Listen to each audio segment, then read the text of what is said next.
എല്ലാവർക്കും നമസ്കാരം. ശരി വാർത്തയുടെ രണ്ടാം ഭാഗത്തിലേക്ക് എല്ലാവർക്കും സ്വാഗതം. ഈ ആഴ്ച നമ്മൾ പരിശോധിക്കാൻ പോകുന്നത് വളരെ പ്രധാനപ്പെട്ട ഒരു വാർത്തയാണ്. കഴിഞ്ഞ 2 ദിവസങ്ങളിലായിട്ട് നമ്മുടെ കേരളത്തിലെ പത്രമാധ്യമങ്ങൾ നമ്മുടെ മുമ്പിലേക്ക് കൊണ്ടുവരുന്ന ഒരു വാർത്തയുണ്ട്. അതായത് നമ്മുടെ ദേശീയ തലത്തിൽ നടപ്പിലാക്കിക്കൊണ്ടിരിക്കുന്ന തൊഴിലുറപ്പ് പദ്ധതി നിർത്താൻ പോവുകയാണ് എന്ന് പറഞ്ഞിട്ട്. അപ്പോൾ അതിന് മലയാള മനോരമയല്ല, മാതൃഭൂമി കൊടുത്തിരിക്കുന്ന ഒരു ഹെഡിങ് എന്ന് പറഞ്ഞാൽ തൊഴിലുറപ്പിന് മരണമണി, തൊഴിൽ ഉറപ്പുമില്ല എന്നുള്ളതാണ്. അതിൻ്റെ അനുബന്ധമായിട്ട് തന്നെ അവർ വീണ്ടും വലിയൊരു തലക്കെട്ട് നിരത്തിയിട്ടുണ്ട്, എന്നുവരെ തുടരും തൊഴിലുറപ്പ് എന്നുള്ളതാണ്. അപ്പോൾ എന്താണ് ഈ വിഷയത്തിൽ യാഥാർത്ഥ്യം എന്നുള്ളതിനെക്കുറിച്ച് ഒന്ന് പരിശോധിക്കാമെന്നാണ് ശരി വാർത്ത ഈ ആഴ്ച ഉദ്ദേശിക്കുന്നത്. ഒന്നാമതായിട്ട്, തൊഴിലുറപ്പിന് ഉറപ്പില്ല എന്ന് പറയുന്നതിനകത്ത് എന്തെങ്കിലും യാഥാർത്ഥ്യമുണ്ടോ? ഒരിക്കലുമില്ല. കാരണം തൊഴിലുറപ്പിൻ്റെ ഇതുവരെ ഉണ്ടായിരുന്ന ഒരു നിയമം എന്ന് പറയുന്നത് 100 ദിവസം ഒരു കുടുംബത്തിന് തൊഴിൽ ഉറപ്പ് നൽകുക എന്നുള്ളതായിരുന്നു എന്നുണ്ടെങ്കിൽ അത് 25% കൂടി വർദ്ധിപ്പിച്ച് 125 ദിവസങ്ങളാക്കുക എന്നുള്ളതാണ് പുതിയ തൊഴിലുറപ്പ് നിയമത്തിലൂടെ കേന്ദ്ര സർക്കാർ ഈ ബില്ല് അവതരിപ്പിക്കുന്നതിലൂടെ സാധ്യമാകുന്നത് എന്നുള്ളത്. അതായത് ഇപ്പോൾ ലഭിച്ചുകൊണ്ടിരിക്കുന്നതിനേക്കാൾ 25% വരുമാനം കൂടുതലായിട്ട് കുടുംബങ്ങളിലേക്ക് എത്തുന്നു എന്നുള്ളതാണ്. പക്ഷേ കുറച്ച് പരിഷ്കരണങ്ങൾ ഇതിനകത്തേക്ക് കൊണ്ടുവരുന്നുണ്ട്. തീർച്ചയായിട്ടും ഈ പരിഷ്കരണങ്ങൾ എന്തുകൊണ്ട് കൊണ്ടുവരുന്നു എന്നുള്ള കാര്യം നമ്മൾ മനസ്സിലാക്കണം. അപ്പോൾ ഒരു പദ്ധതി അവതരിപ്പിക്കുമ്പോൾ ആ പദ്ധതിയുടെ എല്ലാ വശങ്ങളെയും കുറിച്ചിട്ട് ചർച്ച ചെയ്ത് എന്തുകൊണ്ട് ആ പദ്ധതി കൊണ്ടുവരുന്നു എന്നുള്ളതിൻ്റെ യാഥാർത്ഥ്യം മനസ്സിലാക്കുന്നതിന് പകരം ആദ്യമേ തന്നെ വളരെ നെഗറ്റീവായിട്ട് ആൾക്കാരെ വല്ലാത്ത രീതിയിൽ പാനിക്കാക്കുന്ന തലത്തിൽ, പരിഭ്രാന്തിയാക്കുന്ന തലത്തിലേക്കാണ് നമ്മുടെ മലയാള മാധ്യമങ്ങൾ അച്ചു നിരത്തിക്കൊണ്ടിരിക്കുന്നത്. അപ്പോൾ എന്താണ് ഇപ്പോൾ ഇവിടെ സംഭവിക്കുന്നത്? ഇത്രയും കാലവും ഈ പദ്ധതി MGNREGA നമുക്കെല്ലാവർക്കും അറിയാം, Mahatma Gandhi national rural employment guarantee act എന്നുള്ള നിലയിലാണ് പ്രവർത്തിച്ചിരുന്നത്. അതിനെ ഒന്ന് മോഡിഫൈ ചെയ്ത് കൊണ്ടുവരികയാണ്, ഒന്ന് പരിഷ്കരിച്ച് കൊണ്ടുവരികയാണ്. അതിൻ്റെ പരിഷ്കരണം അതിൻ്റെ പേരിൽ തന്നെയുണ്ട്. അത് Viksit Bharat guarantee for Rozgar and Ajeevika mission Gramin എന്നുള്ള പേരിലാണ്. അതായത് വികസിത ഭാരതം എന്ന് പറയുന്ന നരേന്ദ്രമോദി സർക്കാർ ലക്ഷ്യം വയ്ക്കുന്ന ഒരു ടാർഗറ്റിലേക്ക് എത്തുന്നതിന് വേണ്ടിയിട്ട് നമ്മൾ അടിമുടി ഇതിനെ ഒന്ന് പരിഷ്കരിച്ച് കൊണ്ടുവരികയും ഒപ്പം കൂടുതൽ തൊഴിൽ ദിനങ്ങൾ ഒരു കുടുംബത്തിന് ഉറപ്പുവരുത്തുകയും ചെയ്യുന്നു എന്നുള്ളതാണ്.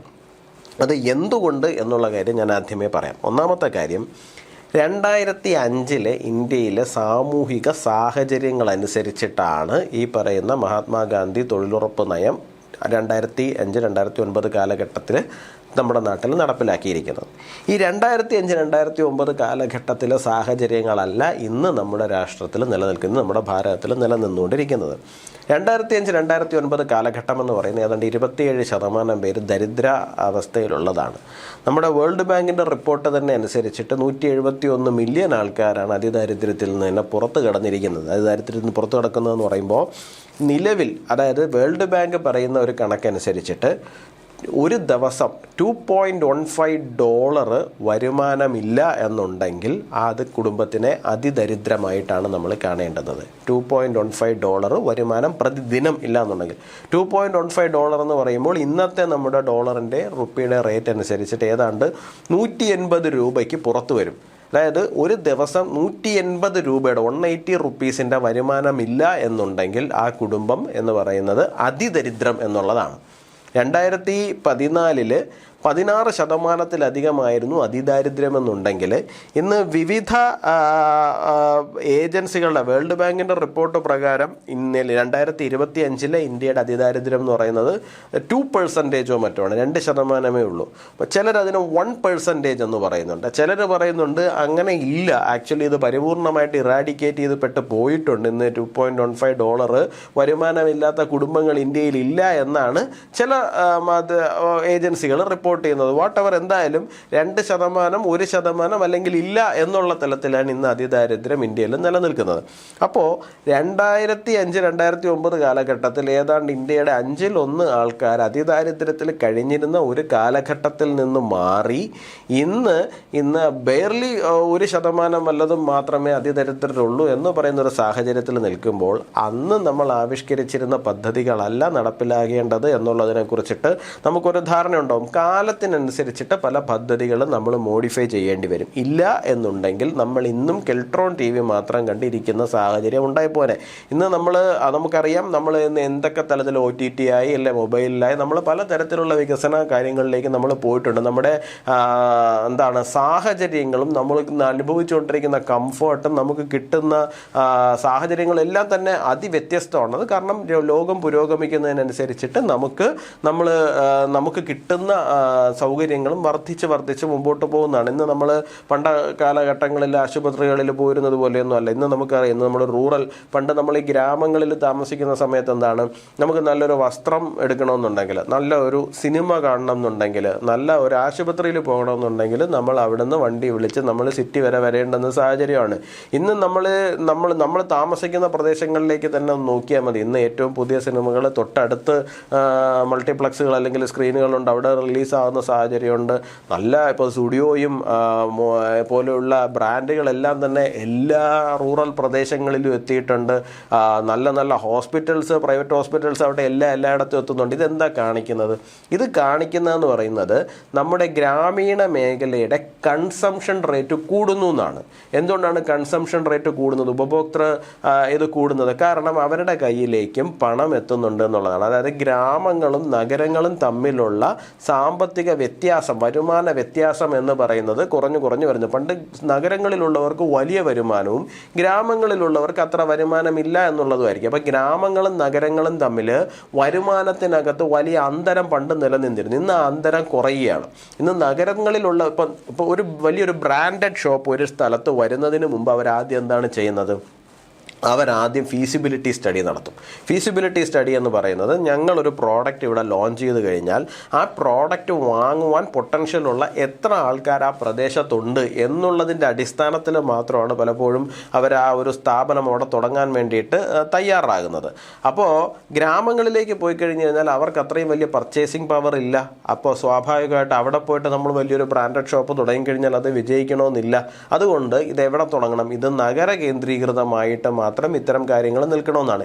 ഇന്ന് ആ സാഹചര്യം ഇന്ത്യയിൽ പരിപൂർണമായിട്ട് ഇല്ലാണ്ടായിക്കൊണ്ടിരിക്കുകയാണ്. കാരണം ഇന്ന് നമ്മൾ ഇന്ത്യയിൽ എവിടെ പോയിരുന്നാലും ശരി തന്നെയാണ്, ഏത് ഗ്രാമപ്രദേശങ്ങളിലേക്ക് ഉൾപ്രദേശങ്ങളിലേക്ക് പോയിരുന്നാലും ശരി തന്നെയാണ്, നമ്മൾ ഇന്ന് നഗരപ്രദേശങ്ങളിൽ കാണുന്ന അതേ ബ്രാൻഡഡ് ഷോപ്പുകൾ ഇന്ത്യയുടെ റൂറൽ ഭാഗങ്ങളിലും ഗ്രാമപ്രദേശങ്ങളിലും നിങ്ങളുടെ സ്വന്തം സ്ഥലത്ത് തന്നെ ഒന്ന് നോക്കിയാൽ മതി. എന്തൊക്കെ തരത്തിലുള്ള ബ്രാൻഡഡ് സാധനങ്ങളാണ് അല്ലെങ്കിൽ സംവിധാനങ്ങളാണ് ഓരോ സ്ഥലത്തേക്കും വന്നുകൊണ്ടിരിക്കുന്നതെന്ന്. അപ്പോൾ അത് കാണിക്കുന്നതെന്ന് പറഞ്ഞു കഴിഞ്ഞാൽ ഇൻകം ഇനീക്വാലിറ്റി വല്ലാതെ കുറയുന്നു എന്നും ഗ്രാമങ്ങളുടെ സാമ്പത്തിക അവസ്ഥ മുമ്പോട്ടേക്ക് പോകുന്നു എന്നാണ്. അപ്പോൾ അവിടെ നിന്ന് നമ്മൾ വീണ്ടും മുൻപോട്ടേക്ക് വേണം കാര്യങ്ങളെ കൊണ്ടുപോകാൻ വേണ്ടിയിട്ട്. അല്ലാണ്ട് 2005 സാഹചര്യങ്ങളിൽ നിലനിർത്തിക്കൊണ്ടുള്ള പദ്ധതികൾ ഈ നാട്ടിൽ ആവിഷ്കരിക്കുന്നത് കൊണ്ട് പ്രത്യേകിച്ച് പ്രയോജനമില്ല എന്നുള്ളതാണ്. അപ്പം അതിനനുസരിച്ചിട്ടാണ് നമ്മുടെ തൊഴിലുറപ്പ് പദ്ധതിയും ആ തലത്തിലേക്ക് മോഡിഫൈ ചെയ്ത് കൊണ്ടുവരുന്നത്. ഇനി വികസിത ഭാരത് യാഥാർത്ഥ്യമാക്കുവാൻ വേണ്ടിയിട്ട് എന്താണ് ചെയ്യുന്നത് എന്നുള്ളതാണ്. ഒന്നാമത്തെ കാര്യം എന്ന് പറയുന്നത്, ഞാൻ ആദ്യമേ പറഞ്ഞ പോലെ ഹയർ എംപ്ലോയ്മെൻറ്റ് ഗ്യാരണ്ടിയാണ് കൊടുക്കുന്നത്. 100 ദിവസത്തിൽ നിന്ന് അതിനെ 125 ദിവസങ്ങളിലേക്ക് വർദ്ധിപ്പിക്കുകയാണ്. ഇനി ഇതിനകത്ത് വരാൻ പോകുന്ന സ്ട്രക്ചറലൈസ്ഡ് മാറ്റം എന്ന് പറയുന്നത് ഇൻഫ്രാസ്ട്രക്ചറിനെ ഫോക്കസ് ചെയ്യാൻ പോവുകയാണ്. ഇൻഫ്രാസ്ട്രക്ചറിനെ ഫോക്കസ് ചെയ്യുന്നു എന്ന് പറയുമ്പോൾ, ഒന്ന്, ലോക്കലൈസ്ഡ് സ്പേഷ്യലി ഇൻ്റഗ്രേറ്റഡ് പ്ലാനിംഗ് ആണ് കൊണ്ടുവരാൻ പോകുന്നത്.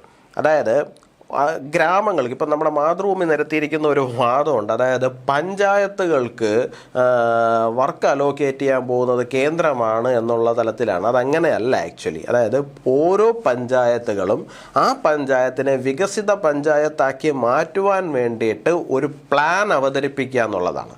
ആ പ്ലാനിനനുസരിച്ചിട്ട് ആ പഞ്ചായത്തിനുള്ള ഇൻഫ്രാസ്ട്രക്ചർ ഡെവലപ്മെൻറ്റ് ഉൾപ്പെടെയുള്ള സാധനങ്ങളെ ബിൽഡ് ചെയ്യണം.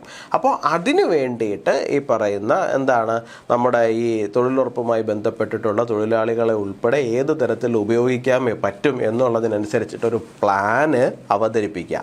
ആ പ്ലാനിനനുസരിച്ചിട്ട് ആ പഞ്ചായത്തിനകത്ത് നമ്മുടെ ഈ പുതിയ പദ്ധതി നടപ്പിലാക്കുക എന്നുള്ളതാണ്. അപ്പോൾ നിങ്ങൾക്ക് കേൾക്കുമ്പോൾ തന്നെ മനസ്സിലാവും. അതായത് വെറുതെ ഒരു ഒരു ഡീസെൻട്രലൈസ്ഡ് എന്ന് പറയാൻ പറ്റില്ല. അതിനെ സ്കാറ്റേർഡ് ആയിട്ട് നമ്മുടെ ഈ മാൻ പവർ പോകുന്നതിന് പകരം കൃത്യമായൊരു ഫോക്കസ് ഉണ്ടാക്കിയിട്ട് ഒരു പഞ്ചായത്ത് നിങ്ങൾ എന്താണ് ചെയ്യാൻ പോകുന്നത്, നിങ്ങൾ ഈ ഒരു വർഷത്തേക്ക് എന്താണ് ചെയ്യാൻ പോകുന്നത് എന്നതിനെ കുറിച്ചിട്ട് കൃത്യമായൊരു പ്രോജക്റ്റ് ഉണ്ടാക്കി അവതരിപ്പിച്ചിട്ട് ആ പ്രോജക്റ്റിനനുസരിച്ചിട്ട് ഇതിനെ യൂട്ടിലൈസ് ചെയ്യുക എന്ന് പറയുന്നതാണ് ശരിക്കും പറഞ്ഞു കഴിഞ്ഞാൽ നടക്കാൻ വേണ്ടിയിട്ട് പോകുന്നത്. അപ്പോൾ അതിനാണ് ഇവിടെ തെറ്റിദ്ധരിപ്പിക്കുന്നത്. എന്താണ്, പഞ്ചായത്തുകൾക്ക് വർക്ക് അലോട്ട് ചെയ്യാൻ സാധിക്കുന്നില്ല, പകരം കേന്ദ്രം നേരിട്ട് പഞ്ചായത്തുകളോട് ഏതൊക്കെ പഞ്ചായത്തിന് വർക്ക് കൊടുക്കണം തീരുമാനിക്കുകയാണെന്ന്. കേന്ദ്രം നേരിട്ട് തീരുമാനിക്കുകയല്ല ചെയ്യുന്നത്, പകരം പഞ്ചായത്തുകൾ ഒരു പ്രൊപ്പോസൽ അങ്ങോട്ട് വയ്ക്കുകയാണ്, ഇതാണ് ചെയ്യാൻ പോകുന്നതെന്ന്. ആ പ്രൊപ്പോസൽ എല്ലാവരും കൂടി, അത് സംസ്ഥാനവും കേന്ദ്രവും ഉൾപ്പെടുന്ന ഒരു ടീം ഇരുന്ന് സ്റ്റഡി നടത്തിയിട്ട് ആ പ്രൊപ്പോസലിനനുസരിച്ചിട്ടാണ് വർക്ക് താഴേക്ക് അലോക്കേറ്റ് ചെയ്യാൻ പോകുന്നത് എന്നുള്ളതാണ്. കൂടുതൽ സ്വാഭാവികമായിട്ട് പ്രൊഡക്ടിവിറ്റി വർദ്ധിക്കും. വെറുതെ എന്തെങ്കിലുമൊക്കെ നമ്മളൊരു തദ്ദേശ ഭരണ സ്ഥാപനം, ഒരു പഞ്ചായത്തിൻ്റെ ഭരണസമിതി എടുത്തു വെച്ചിട്ട് അവർ 5 വർഷം വെറുതെ ഇരിക്കുക എന്നുള്ളതല്ല, പകരം അവർ കൃത്യമായിട്ടൊരു വിഷൻ അവതരിപ്പിക്കുന്നു, ആ വിഷൻ്റെ പുറത്ത് പണി നടക്കുന്നു എന്നുള്ളതാണ്. തീർച്ചയായിട്ടും അങ്ങനെ മാത്രമേ വികസിത ഭാരതം യാഥാർത്ഥ്യമാവുകയുള്ളൂ. ഓരോ പഞ്ചായത്തുകൾക്കകത്തും അതിനനുസരിച്ചിട്ടുള്ള മാറ്റം ഉണ്ടാകണം എന്നുള്ളതാണ്. ഇതിനകത്ത് 4 മേജർ ടൈപ്പ് ഓഫ് വർക്കിലാണ് ഇത് ഫോക്കസ് ചെയ്യുന്നത്. ഒന്നെന്ന് പറയുന്നത് വാട്ടർ സെക്യൂരിറ്റിയാണ്, 2 കോർ റൂറൽ ഇൻഫ്രാസ്ട്രക്ചറാണ്, 3 ലൈവ്ലിഹുഡ് റിലേറ്റഡ് ഇൻഫ്രാസ്ട്രക്ചറാണ്, 4 ക്ലൈമറ്റ് അഡാപ്റ്റേഷനാണ്. എന്താണ് വാട്ടർ സെക്യൂരിറ്റി എന്ന് നമുക്ക് നോക്കാം. ഈ വാട്ടർ സെക്യൂരിറ്റി എന്ന് പറയുമ്പോൾ കഴിഞ്ഞ കുറച്ച് നാളുകൾക്കിടയിൽ അമൃത് സരോവർ എന്ന് പറഞ്ഞിട്ടൊരു പദ്ധതി വഴി 68,000 വാട്ടർ ബോഡീസിനെയാണ് റീജനുവേറ്റ് ചെയ്തിരിക്കുന്നത്. അതായത് എന്താണ്, പുനഃസൃഷ്ടിച്ചിരിക്കുന്നത്, അല്ലെങ്കിൽ അതിന് പുനർജീവൻ നൽകിയിരിക്കുന്നത്. അതായത് നമ്മുടെ നാട്ടിൽ ഒരുപാട് കുളങ്ങളും ജലാശയങ്ങളും ഒക്കെ ഉണ്ട്, അത് പലപ്പോഴും വളരെ മോശം അവസ്ഥയിലായിരിക്കും കിടക്കുന്നത്. അപ്പോൾ ഈ കഴിഞ്ഞ കുറച്ച് നാളുകൾക്കിടയിൽ ഈ അമൃത് സരോവർ പദ്ധതി കൊണ്ടുവന്ന് അതിലൂടെ 68,000 വാട്ടർ ബോഡീസിനെയാണ് പുനർജീവനം നൽകി അതിനെ വീണ്ടും ഭംഗിയാക്കി അതിനെ വീണ്ടും ഉപയോഗപ്രദമാക്കുന്ന തലത്തിലേക്ക് എത്തിച്ചിരിക്കുന്നത്. അതുകൊണ്ടുള്ള ഗുണമെന്ന് പറഞ്ഞു കഴിഞ്ഞാൽ ആ പ്രദേശത്തിൻ്റെ ജലദൗർലഭ്യവുമായി ബന്ധപ്പെട്ടിട്ടുള്ള പ്രശ്നങ്ങളെ നമുക്ക് പരിഹരിക്കാൻ സാധിക്കുന്നു, കാർഷിക ആവശ്യങ്ങൾക്ക് ഈ വെള്ളം എത്തിക്കുവാൻ വേണ്ടിയിട്ട് സാധിക്കുന്നു, സ്വാഭാവികമായിട്ട് പരിസ്ഥിതിക്ക് അത് വലിയ ഗുണമായിട്ട് മാറുന്നു എന്നുള്ളതാണ്. 2 കോർ റൂറൽ ഇൻഫ്രാസ്ട്രക്ചറാണ്, റോഡ് കണക്ടിവിറ്റി, അത്തരത്തിലുള്ള കാര്യങ്ങൾ. അപ്പം ഞാനത് പറയാതെ തന്നെ നിങ്ങൾക്കറിയാമല്ലോ. അതായത് എന്താണ്, റോഡ് കണക്ടിവിറ്റി എന്നല്ല, roads connectivity and foundational infrastructure ബൂസ്റ്റാണ്.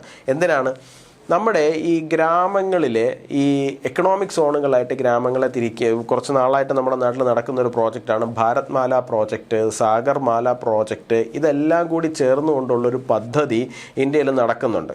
ആ പദ്ധതി എന്ന് പറയുന്നത് എന്താണ്, ഭാരത്മാല പ്രോജക്റ്റ്. ഭാരത്മാല പ്രോജക്റ്റ് എന്ന് പറഞ്ഞു കഴിഞ്ഞാൽ ഇന്ത്യയിലെ 550 ജില്ലാ തലസ്ഥാനങ്ങളെയും 4 വരി പാത വഴി ബന്ധിപ്പിക്കുക എന്ന് പറയുന്ന പ്രോജക്റ്റാണ് ഭാരത്മാല പ്രോജക്റ്റ്. അതുപോലെ തന്നെ സാഗർമാല പ്രോജക്റ്റ് എന്ന് പറയുന്നത് ഇന്ത്യയിലെ എല്ലാ പോർട്ടുകളുമായിട്ട് ഒരു കണക്ടിവിറ്റി ഉണ്ടാക്കുക എന്നുള്ള തലത്തിലുള്ള ഒരു അതാണ്. എന്തിനാണത് കൂടുതലായിട്ട് ചെയ്യുന്നത്, കാരണം നമ്മുടെ ഈ ഗ്രാമങ്ങളിലുള്ള ബിസിനസ് വർദ്ധിപ്പിക്കുക എന്നുള്ളതാണ്. ആ ഒരു ഗ്രാമത്തിലൊരു പ്രോഡക്റ്റ് ഉണ്ടാകുന്നു, ആ പ്രോഡക്റ്റിന് കൂടുതൽ വലിയ മാർക്കറ്റുകളിലേക്ക് എത്തിക്കാൻ സാധിക്കണം. അപ്പോൾ ഭാരത്മാല പ്രോജക്റ്റ്, സാഗർമാല പ്രോജക്റ്റ്, അതുപോലെ തന്നെ ഇൻലാൻഡ് വാട്ടർ വേസ്, പിന്നെ ഉഡാൻ പോലെയുള്ള നമ്മുടെ എയർപോർട്ടുകൾ നമുക്കറിയാം. 2014 വരെ ഉണ്ടായിരുന്നതിൻ്റെ ഇരട്ടി എയർപോർട്ടുകളാണ് ഇന്ന് ഇന്ത്യയിൽ ഉണ്ടായിരിക്കുന്നത്. അപ്പോൾ തീർച്ചയായിട്ടും ഈ കണക്ടിവിറ്റി നമുക്ക് കൂടുതലായിട്ട് വർദ്ധിപ്പിക്കണം. അപ്പോൾ ഈ കണക്ടിവിറ്റി കൂടുതലായിട്ട് വർദ്ധിപ്പിക്കണമെന്നുണ്ടെങ്കിൽ എന്ത് വേണം, നമ്മുടെ നാട്ടിൻ്റെ അകത്തുള്ള ഈ ലോക്കൽ കണക്ടിവിറ്റിയും കൂടുതലായിട്ട് വർദ്ധിക്കുകയും ഇതിൻ്റെ അകത്തേക്ക് ഇപ്പോൾ ഒരു ഗ്രാമത്തിൽ നിന്ന് ഒരു റോഡ്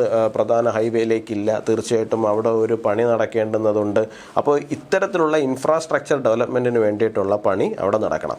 മൂന്നാമത്തെന്ന് പറഞ്ഞാൽ ലൈവ്ലിഹുഡ് ഇൻഫ്രാസ്ട്രക്ചറാണ്. ലൈവ്ലിഹുഡ് ഇൻഫ്രാസ്ട്രക്ചർ എന്ന് പറയുമ്പോൾ നമുക്ക് അറിയാം, ഇപ്പോൾ ഒരു ഗ്രാമത്തിനകത്ത് ഒരു വലിയ കൃഷി സംബന്ധമായ കാര്യങ്ങൾ നടക്കുന്നു. അവർ ഫേസ് ചെയ്യുന്ന ഏറ്റവും വലിയ പ്രശ്നം എന്ന് പറയുന്നത് സ്റ്റോറേജ് ഉണ്ടാവില്ല. അപ്പോൾ സ്വാഭാവികമായിട്ട് ഇത് അവിടെ തന്നെ വിറ്റ് തീർക്കേണ്ടതാണ്. അവർ ചിലപ്പോൾ അവർക്ക് വലിയൊരു മാർക്കറ്റിലേക്ക് എത്തിച്ചു കഴിഞ്ഞാൽ 5 രൂപയ്ക്ക് വിൽക്കേണ്ടുന്ന സാധനത്തിന് അവർക്ക് 500 രൂപ കിട്ടേണ്ടതായിരിക്കും. പക്ഷേ അവർക്കത് സ്റ്റോർ ചെയ്ത് വെക്കാനോ ഇതുകൊണ്ട് അവിടെ എത്തിക്കാനോ ഉള്ള സംവിധാനങ്ങളൊന്നും ഉണ്ടാകണമെന്നില്ല. അപ്പോൾ അവരെന്താണ് ചെയ്യുക, അവർ കിട്ടുന്ന പൈസയ്ക്ക് അത് അവിടെ ലോക്കലി തന്നെ വിൽക്കും എന്നുള്ളതാണ്. അപ്പോൾ അത് മാറ്റിയിട്ട് ഈ തൊഴിലുറപ്പ് തൊഴിലാളികളെ കൂടി ചേർത്തുകൊണ്ട് അവിടെ ഒരു വലിയ സ്റ്റോറേജിനുള്ള ഫെസിലിറ്റി ഒരുക്കുക, അവിടെയുള്ള നിലവിലുള്ള മാർക്കറ്റുകളെ കുറച്ചുകൂടി മോഡിഫൈ ചെയ്ത് കൊണ്ടുവരാൻ പറ്റുന്ന തലത്തിലുള്ള പ്രവർത്തനങ്ങളിലേക്ക് പോവുക. അപ്പോൾ ഇതാണ് ഗവൺമെൻറ് ഇതുവഴി ഉദ്ദേശിക്കുന്നത്.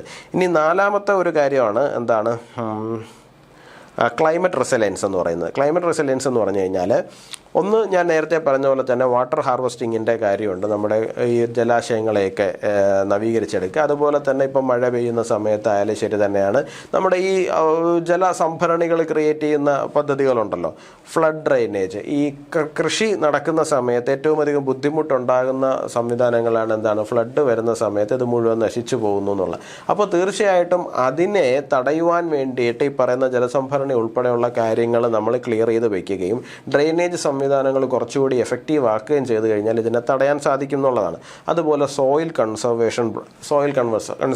അപ്പോൾ ഇത്തരത്തിലുള്ള ക്ലൈമറ്റ് റിലേറ്റഡ് ആയിട്ടുള്ള വിഷയങ്ങളിലും കൂടി തൊഴിലുറപ്പ് തൊഴിലാളികളെ ഉപയോഗിക്കുവാൻ സാധിക്കുകയാണ് എന്നുണ്ടെങ്കിൽ തീർച്ചയായിട്ടും എന്താണ്, അത് ആ ഗ്രാമത്തിലുള്ള മൊത്തം പ്രൊഡക്ടിവിറ്റിയെ വല്ലാത്ത തരത്തിലേക്ക് മുമ്പോട്ടേക്ക് കൊണ്ടുപോകാൻ സാധിക്കും എന്നുള്ളതാണ്. അപ്പോൾ ഇത്തരം കാര്യങ്ങളിലേക്ക് നമ്മുടെ ഈ പ്രവർത്തനങ്ങളെ വഴിതിരിച്ചു വിടുക, അല്ലാന്നുണ്ടെങ്കിൽ കുറച്ചുകൂടിയും പ്രൊഡക്റ്റീവായിട്ട് ഉപയോഗിക്കുക എന്നുള്ളതാണ് ഈ പുതിയ പദ്ധതി വഴി കേന്ദ്ര സർക്കാർ ഉദ്ദേശിക്കുന്നത്. അപ്പോൾ അതിന് നമ്മൾ വെറുതെ ബഹളം വയ്ക്കുക എന്നുള്ളതല്ലല്ലോ അതിൻ്റെ, അല്ലെങ്കിൽ അതിനൊരു നുണ പറഞ്ഞ് വിടുക എന്നുള്ളതല്ലല്ലോ. പിന്നെ കൊണ്ടുവരുന്ന മറ്റൊരു പ്രധാനപ്പെട്ട ആരോപണം എന്ന് പറയുന്നത് 60 ദിവസത്തേക്ക് എന്താണ് ഈ ഇതിനെ പോസ് ചെയ്യാൻ, അതിനെ സ്റ്റോപ്പ് ചെയ്ത് വെക്കുവാൻ വേണ്ടിയിട്ടുള്ളൊരു പ്രൊവിഷൻ പുതിയ ബില്ലിൽ കൊണ്ടുവരുന്നു എന്ന് പറയുന്നുണ്ട്.